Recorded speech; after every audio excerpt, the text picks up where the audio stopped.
आज की इस प्रेस वार्ता में विशेष रूप से दिल्ली का जो बजट है, विकसित दिल्ली का बजट 2025-26, जिसे हम 24 मार्च से 26 मार्च के बीच में प्रस्तुत करने की तैयारी कर रहे हैं, उसके विषय में है। आप सब लोगों को विदित है कि दिल्ली की जनता ने हमारी पार्टी को जिता करके जो मौका दिया, पूर्ण बहुमत की सरकार दी मोदी जी के नेतृत्व में, हम जनता की उन सारी आकांक्षाओं की पूर्ति के लक्ष्य को ध्यान में रखते हुए सभी वर्गों की उन्नति, कल्याण और सर्वांगीण विकास के लिए कृत संकल्प हो दिल्ली के विकास की रफ्तार को तेज करने के लिए सरकार जो है समाज के सभी वर्गों को साथ में लेते हुए उनके सुझावों को शामिल करने का प्रयास करेगी। ये बजट विकसित दिल्ली बजट है और इसमें जनता के प्रत्येक वर्ग के सुझाव शामिल हो।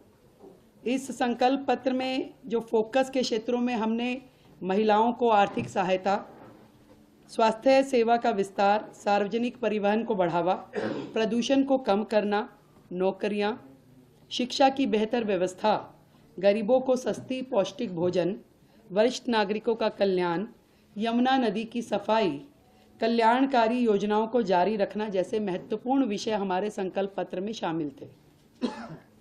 और इसी दिशा में दिल्ली की जनता की प्राथमिकताओं का संज्ञान लेना और उसको लेते हुए बजट की रूपरेखा को तैयार करना इस समय हमारा ध्येय है। और सभी विभागों के अफसरों को निर्देश दे दिए गए हैं कि जनता की, दिल्ली के लोगों की भागीदारी जो है बढ़ाने के लिए सभी हितधारकों के सुझाव इसमें लिए जाए और उनके सुझावों को बजट में शामिल किया जाए।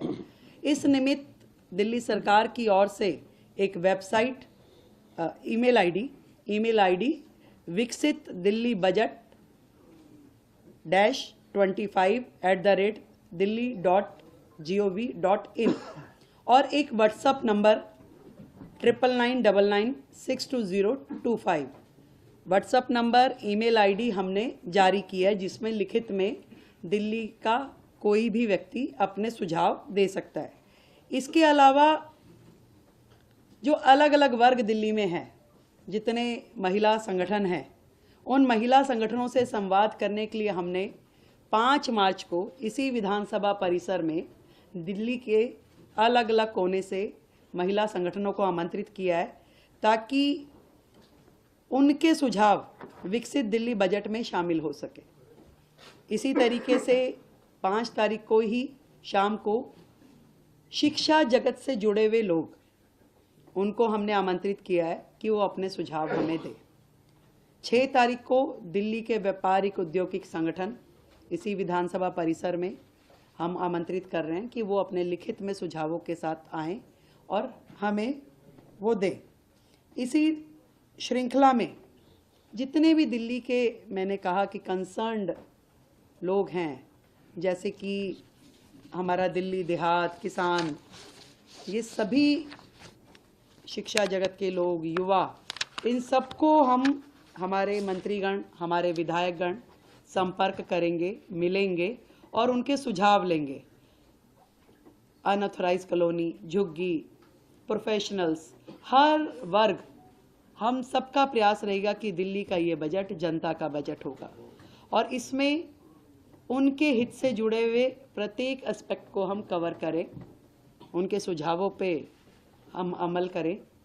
अगले जो समय आने वाला है, इसमें पूरा का पूरा मंत्रिमंडल और सभी विधायकगण जनता के बीच, जनता के पास जाकर के उनके सुझावों को ग्रहण करेंगे। तो ये सारा जो काम है विकसित दिल्ली बजट, दिल्ली के लिए हमारे प्रधानमंत्री नरेंद्र मोदी जी के नेतृत्व में विकास के काम जो कि पहले होते नहीं थे, केवल बहाने जनता को मिले, इस बार दिल्ली विकास के कार्यों को होता हुआ देखेगी। एक नया अध्याय दिल्ली का लिखा जाना है। हम जनता के हितों को सुरक्षित करने के लिए संकल्पबद्ध हैं। अपने संकल्प पत्र में किए हुए हर वायदे को पूरा करने के लिए संकल्पबद्ध हैं। और आप इससे पहले कि मुझसे कोई भी प्रश्न, क्योंकि प्रश्न उत्तरी नहीं है, केवल इंफॉर्मेटिव जो मैंने देनी थी सूचना वो है, फिर से दोहराती हूँ, जितने भी हमने संकल्प लिए हैं, दिल्ली की जनता से वादे किए हैं, एक एक वायदों की पूर्ति की जाएगी। और आप सच मानिए 10 दिन हुए, एक दिन की भी छुट्टी, सैटरडे संडे भी सचिवालय काम कर रहा है। और अब बजट पे लगातार चर्चा और विभागों के साथ जो बैठना होगा उसमें भी प्रत्येक दिन काम होगा। समय कम है, काम बहुत है, तो हम थोड़ा प्रेस वार्ता और उसकी बजाय जनता के बीच में रह के काम करना चाहेंगे। आप सबका हमें सहयोग मिलेगा, मुझे पूरी उम्मीद है। और आज जो सदन में चर्चा होगी वो CAG हेल्थ रिपोर्ट पे चर्चा होगी। और ये कितने बड़े बड़े घोटाले और किस प्रकार से CAG की रिपोर्ट को इतने साल उन्होंने पेश नहीं होने दी, आप समझ रहे हैं कि कितनी चीज़ें इसमें उजागर होके आ रही है। और अभी तो 2 रिपोर्ट पेश की है केवल, अभी 12 रिपोर्ट्स और आनी है। इन 12 रिपोर्ट्स में और कितनी चीज़ें इनकी आने वाली है।